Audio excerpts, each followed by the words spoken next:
prior to last year, where I attended my first meeting, it was going down. The amount of money being spent by countries was going down and down very substantially.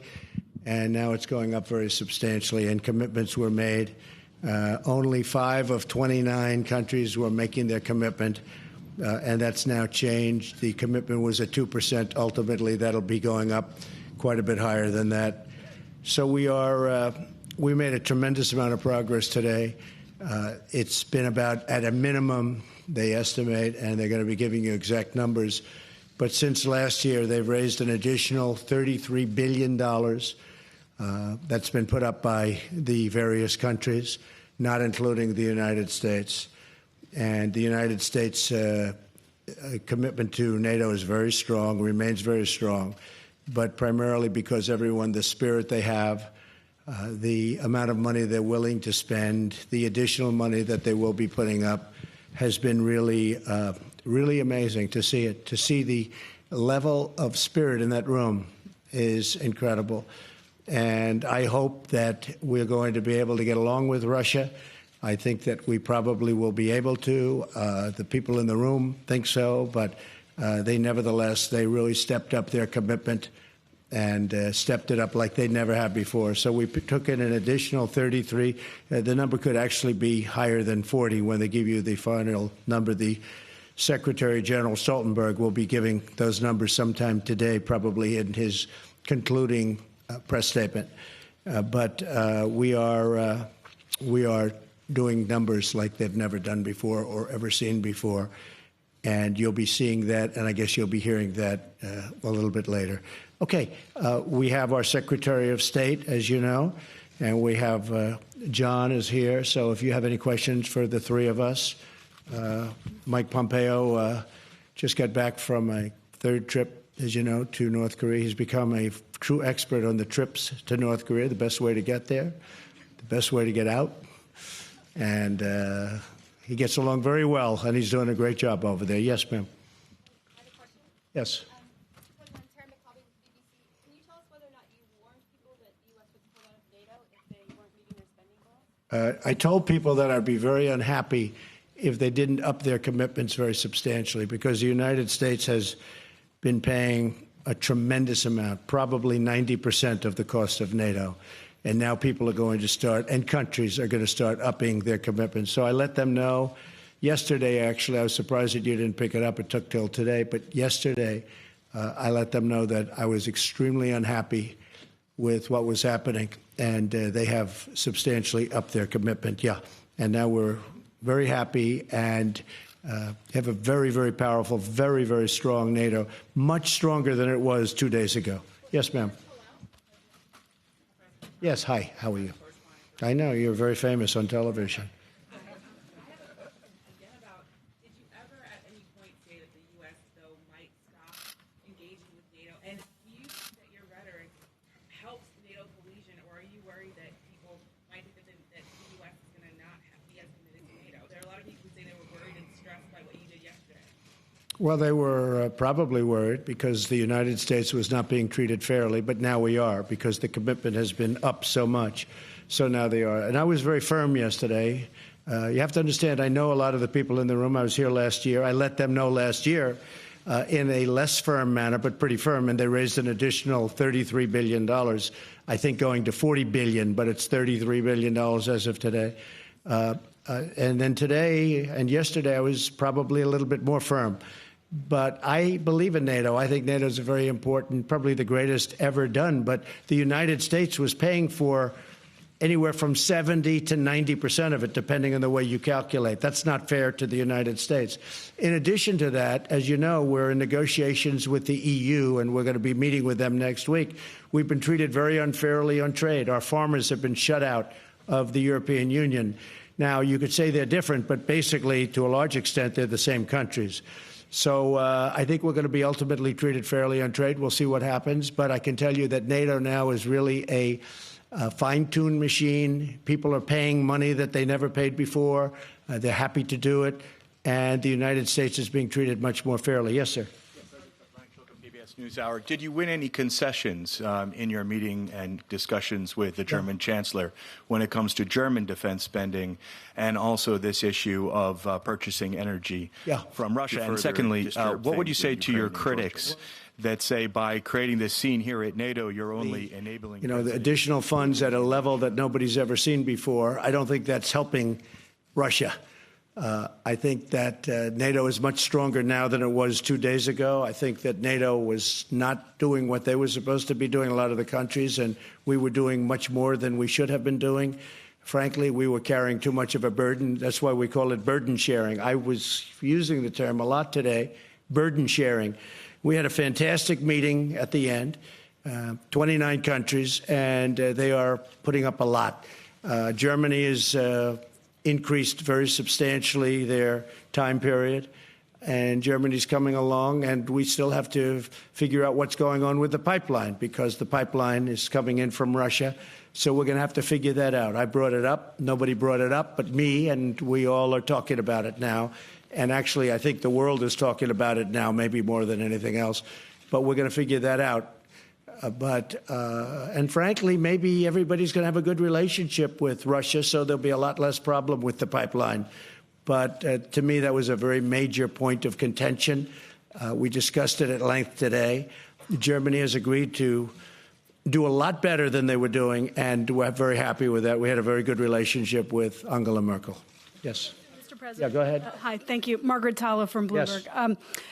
After all these years, I know, Margaret. Go ahead. Thank you.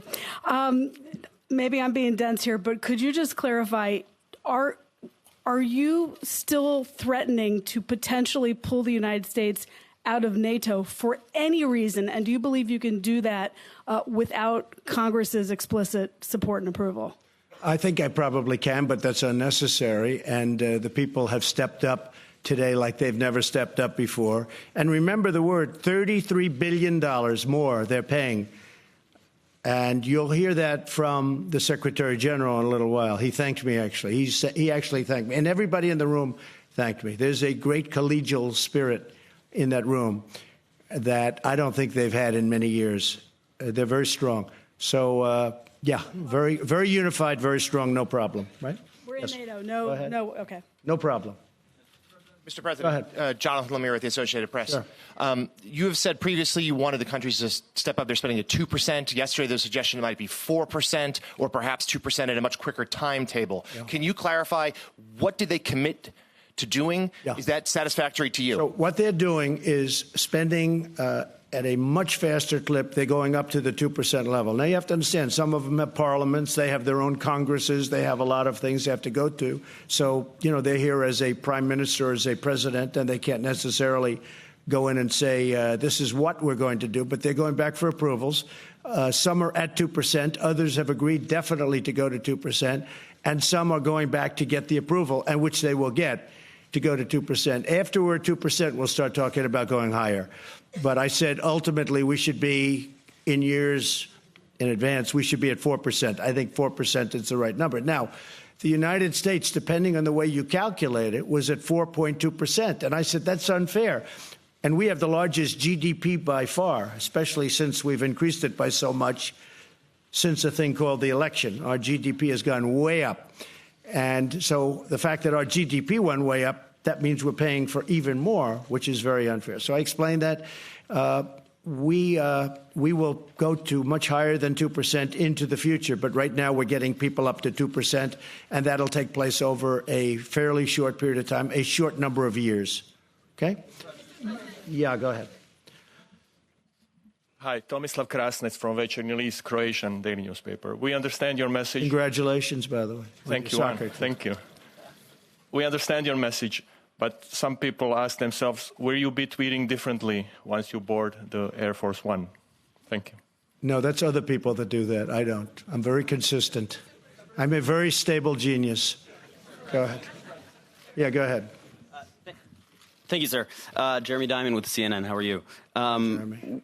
Quick question with regards to Germany and the comments that you made yesterday. Do you feel like, given the threats that you made about potentially leaving NATO, about insulting Germany's sovereignty, it appears, by suggesting they are totally controlled by Russia, do you feel like that's an effective way to conduct diplomacy? And secondly, would you be able to be a little bit more specific about the commitments that you secured today with regards to increasing financial commitment? Is there an updated timeline? Are there specific countries you could cite? Because a majority of them are already planning to meet that 2% threshold by 2024. No, many of them. In fact, Germany was going to be in the year 2028 or 30. Yeah, I think it's a very effective way to deal, but I didn't deal exactly the way you said. I have great respect for Germany. My father's from Germany. Both of my parents are from the EU, despite the fact they don't treat us well on trade, but I think that'll change also. And I think we'll see that because on the 25th of July, they're coming in to start negotiations with me. We'll see. And if they don't negotiate in good faith, we'll do something having to do with all of the millions of cars that are coming into our country and being taxed at a virtually zero level, at a very low level. But, Jeremy, I think it's been a very effective way of negotiating. But I'm not negotiating. I just want fairness for the United States. We're paying for far too much of NATO. NATO is very important. But NATO is helping Europe more than it's helping us. At the same time, it's very good for us. So we have now got it to a point where people are paying a lot more money. And that's starting really last year. It really had, as you were there last year. And last year, we had a big impact. Again, we took in $33 billion more. And if you ask Secretary General Stoltenberg, he gives us total credit, meaning me, I guess, in this case, total credit, because I said it was unfair. Now, what has happened is presidents over many years, from Ronald Reagan to Barack Obama, they came in, they said, OK, hey, do the best you can, and they left. Nobody did anything about it. And it got to a point where the United States was paying for 90% of NATO. And that's not fair. So it's changed. We had a really good meeting today. We had a great meeting in terms of getting along. I know most of the people in the room because of last year, because of the year and a half that we've been in office, year and a half plus. But we have a great relationship. Everybody in that room, by the time we left, got along, and they agreed to pay more, and they agreed to pay it more quickly. Yeah, go ahead, Phil. Hey, Mr. President, Philip Rucker from the Washington Post. You tweeted yesterday, what good is NATO? And you've talked about NATO as an alliance that benefits Europe, that defends and protects Europe. Do you see any value of NATO to the United States vis-a-vis Russia? Does it help protect the United States from Russia, in your view? I think it's another very strong ally, as together it's much stronger than, obviously, individual countries. I think it's the way we have it now. I think it's I think NATO got, you know what was happening with spending prior to my getting into office. The numbers were going down. Now the numbers have gone up like a rocket ship. The numbers have gone up a lot, and they've gone up rapidly, and they're now going up further. So I think NATO is going to be very, very effective. I'm very impressed with, and really know, and he's a friend of mine, but Secretary General Stoltenberg has done a fantastic job and putting it all together. And we were the ones that really, we gave him an extension of his contract, as you know. I think he's done a really good job. I think that when I was saying that, I am very concerned with the pipeline. I don't like the pipeline. And when I talk about NATO, I say, how do you have NATO? And then you have somebody paying the people that you're protecting against. But maybe we'll get along with the group that we're protecting against. I think that's a real possibility. As you know, I'm meeting with President Putin on Monday. And I think we go into that meeting not looking for so much. We want to find out about Syria. We will, of course, ask your favorite question about meddling. I will be asking that question again. But we'll also be talking about other things. We'll be talking about Ukraine. Ukraine was here today, by the way. And, you know, it's very interesting to hear what they had to say. So, excuse me? Well, he may. I mean, look, he may. You know, what am I going to do? He may deny it. I mean, it's one of those things. So all I can do is say, did you, and don't do it again. But he may deny. I mean, well, you'll be the first to know. Okay? Go ahead. Yes, go ahead. President Robert Wall with the Wall Street Journal. Yes. If the Germans and the Canadians and others don't come up to 2%, what is your fallback position. How will you up the pressure to make them actually? Well, they will.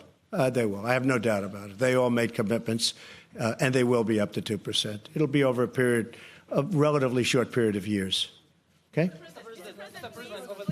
Thank you so much. Yes, go ahead. Georgian TV, Palestine News. Mr. President, what do you think today needs or not Georgia most support from NATO? And I want to ask about Georgia? They were here today represented. Yes, and will you talk about Georgia in a meeting with with President Putin? Well, they were here. They made a very favorable impression, and we listened to their plight. It's a tough situation with Georgia, but they made a very favorable impression in the room. Okay? Yeah, go ahead. Go. One more. Go ahead. Oh, sorry. Yeah, you really did. Come on, go ahead. Well, I had a question as well, but nonetheless, I'll ask her. Will you recognize? Go ahead. Will you recognize Russia's Will you recognize Crimea as part of Russia when you meet President? That's an interesting question because, long before I got here, President Obama allowed that to happen. That was on his watch, not on my watch. People like to say, oh, Crimea. But the fact is, they built bridges to Crimea. They just opened a big bridge that was started years ago. They built, I think, a submarine port, substantially added billions of dollars.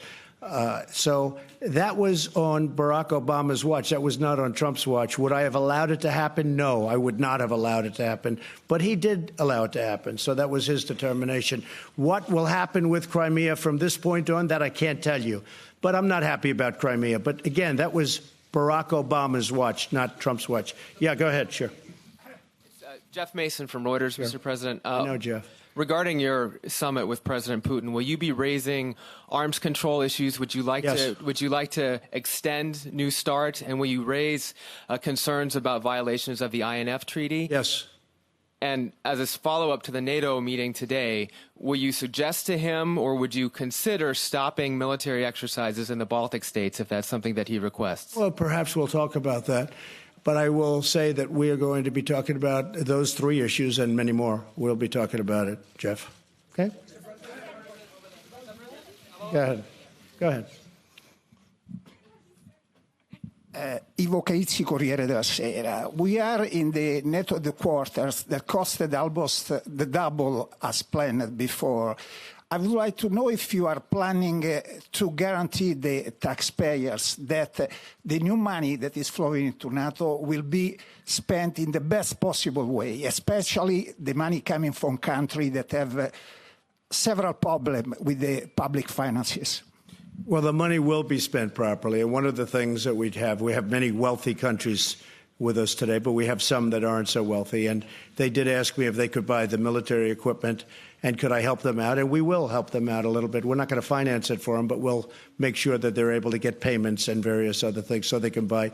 Because the United States makes by far the best military equipment in the world, the best jets, the best missiles, the best guns, the best everything. We make by far. I mean, that's one thing. I guess I assumed it prior to taking office, but I really learned since being president, our equipment is so much better than anybody else's equipment. When you look at our companies, Lockheed and Boeing and Grumman, what the material, the equipment that we make is so far superior. Everybody wants to buy our equipment. In fact, it's a question, can they make it? Because they are doing very well. Can they make it for so many people? So we are helping some of those countries get online and buy the best equipment. Yeah, go ahead. Hi, I'm Kristen Brown with Fox News. On your upcoming summit with President Putin, did any of your allies here express any specific concerns or talk to you about any messages that they'd like you to take with you when you go to the summit? Yeah, just the opposite of concern. They actually, and they'll probably come out with a little bit of an edict, but they actually thanked me for meeting with President Putin. I look forward to the meeting. They thanked me. They thought it was a great thing that I was doing it, and they gave us our best wishes, or their best wishes. Now, with that being said, we'll see what happens. Just a loose meeting. It's not going to be big schedule. I don't think it should take a very long period of time, and we'll see where it leads. But it could lead to something very productive, and maybe it's not. But I think meeting with people is great. We had a great meeting with Chairman Kim, and I'll tell you, Mike Pompeo did a fantastic job. I might ask you to say a few words, Mike, while you're here. Just 1 second. Mike, go ahead. Thank you, Mr. President. So I did. I returned, actually came straight from North Korea with a couple of stops here to Brussels. We had a productive conversation. There remains a great deal of work to do, but I think most importantly, my counterpart Kim Jong-chol made a commitment consistent with what President Trump was able to achieve with Chairman Kim, which was they intend to denuclearize, they're going to accomplish it, and now the task is to get it implemented. I think just to finish on that, you know, it's so important. That was an amazing, really an amazing meeting, I thought. And I really think that we established very good relationships. We'll see where it all lands, but there have been no missile tests. There have been no research. They have blown up a site. I hear they're blowing up another site, missile site. They've taken down all of the propaganda. In fact, somebody said there's no more music playing at the borderline. You know, the music was going on for many years. They said recently that, wow, there's no more of the heavy music and the propaganda. They've done a lot of things, and we got back our 3 hostages. So it's a good process. But the main thing is there have been no rocket launches. There have been no missile tests. There's been no nuclear tests, no explosions, no nothing for almost 9 months. Okay. Yeah, please. Sure. Ewan McCaskill from The Guardian. Your trip to the UK, there are lots of protests planned in London and elsewhere. How do you feel about that? I think it's fine. I mean, I think they like me a lot in the UK. I think they agree with me on immigration. I'm very strong on immigration. I made a point today. I said, you've got to stop. You're ruining you're going to have a lot of problems. You see what's going on throughout the world with immigration. I probably at least partially won an election because of immigration. If you look at Italy, Giuseppe, who I got to know quite well over the last month and a half, he won his election because of strong immigration policies on Italy. I think that a lot of the people in the UK, I think that's why Brexit happened. Now, I don't know what's going on with the negotiation. Who knows? And I guess that's become a very interesting point of contention. I said I'm going to a few hot spots. We have NATO, then we have the UK, and then we have Putin. And I said, Putin may be the easiest of them all. You never know. But I'm going to a pretty hot spot right now, right, with a lot of resignations. But I will say that immigration is a very important thing. And I told them today the EU, the European Union, better be very careful because immigration is taking over Europe, and they better be very, very careful. And I said that loud and clear. Yes, go ahead. Go ahead. President Trump, Radu Tudor, Antena 3 Romania. What will you tell President Putin about this summit and about NATO? Well, I think he's going to see about this summit. This has turned out to be a very successful summit. This is, I think really that NATO is more put together right now, is more coordinated, and I think there's a better spirit for NATO right now than perhaps they've ever had. It's richer than it ever was. The commitments are made at a higher level than they've ever been made, and the money to be paid out faster, far faster. You know, the 2% was a range, a goal. It wasn't something that they were committed to. Now it's a commitment. There's a big difference, the 2% number. And that's why so many people weren't reaching it or hitting it. It was just sort of like this amorphous number out there. Now it's a commitment, a real commitment. I think he's going to see that there's great unity, great spirit, great esprit de corps. And I think we're going to have a good meeting. Regardless of that, I think we're going to have a good meeting. But this was a fantastic 2 days. This was a really fantastic. It all came together at the end. And yes, it was a little tough for a little while, but ultimately, you can ask anybody at that meeting, they're really liking what happened over the last 2 days. There's a great, great spirit leaving that room. Yes, sir, go ahead, please. Yeah, Jonathan Beale from BBC. I just wonder, you think you're going to get along with President Putin at that meeting? Could you just tell us, why do you think that? Is there something you admire about him? And the second question, because you're just about to go to the UK. Well, he's a competitor. He's been very nice to me the times I've met him. I've been nice to him. He's a competitor. You know, somebody was saying, is he an enemy? No, he's not my enemy. Is he a friend? No, I don't know him well enough. But the couple of times that I've gotten to meet him, we got along very well. You saw that. I hope we get along well. I think we get along well. But ultimately, he's a competitor. He's representing Russia. I'm representing the United States. So in a sense, we're competitors. Not a question of friend or enemy. He's not my enemy. And hopefully someday maybe he'll be a friend. It could happen. But I just don't know him very well. I've met him a couple of times, and when I did meet him, most of you people were there. Yes. And Brexit, sorry, sir, because you are going to the UK. What will be your message on Brexit? Well, Brexit is, I've been reading a lot about Brexit over the last couple of days, and it seems to be turning a little bit differently, where they're getting at least partially involved back with the European Union. I have no message. It's not for me to say. I own a lot of property there. I'm going to Scotland while I wait for the meeting. I have Turnberry in Scotland, which is a magical place, one of my favorite places. I'm going there for 2 days while I wait for the Monday meeting. But it's not for me to say what they should be doing in the UK. I have great friendships. My mother was born in Scotland. I have great friendships over there. We have a wonderful ambassador, Woody Johnson. And he's doing by the way, Woody's doing a great job.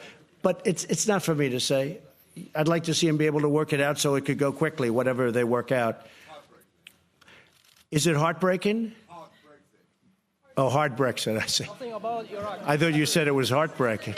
About Iraqi issues. I said that might be going a little bit too far, right? Heartbreaking. Is it heartbreaking? A lot of things are heartbreaking. No, I would say that, Brexit is Brexit. It's not like... I guess when you use the term hard Brexit, I assume that's what you mean. The people voted to break it up, so I would imagine that's what they'll do, but maybe they're taking a little bit of a different route. So I don't know if that's what they voted for. I just want the people to be happy. They're great people, and I do think sure there'll be protests, because there are always protests, but I think there were protests the night of the election both ways. But in the end, we got to 306 electoral votes.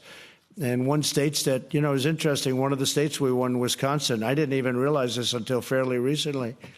That was the one state that Ronald Reagan didn't win when he ran the board. His second time, he didn't win Wisconsin, and we won Wisconsin. So, we had a great night. Protests, there might be protests, but I believe that the people in the UK, Scotland, Ireland, as you know, I have property in Ireland, I have property all over. I think that those people, they like me a lot, and they agree with me on immigration. And I think that's why you have Brexit in the first place, because of immigration. Yes, ma'am. Yeah, go ahead. Greta Karvala from Finland. What would be the best deal with Putin when you come to Helsinki? And don't you think that your harsh diplomacy, that you are playing in the same goal that Putin, with your harsh diplomacy towards EU and NATO? Well, I can't tell you what would be the ultimate. What would be the ultimate? Well, let's see. No more nuclear weapons anywhere in the world would be the ultimate, okay? No more wars, no more problems, no more conflict. Let's find a cure to every disease known to mankind or womankind. That would be my ultimate, okay? And we'll start from there. Okay. Yeah, go ahead. Me. There's Mahjoub Naurouzi from Afghan service in BBC World Service. So I would like to ask you, Mr. President, that Afghan president is going to be here. He's here right now. He is here. And are you going to meet him? And what have you got to say to him? Danny. And when the war is going to end in Afghanistan? Because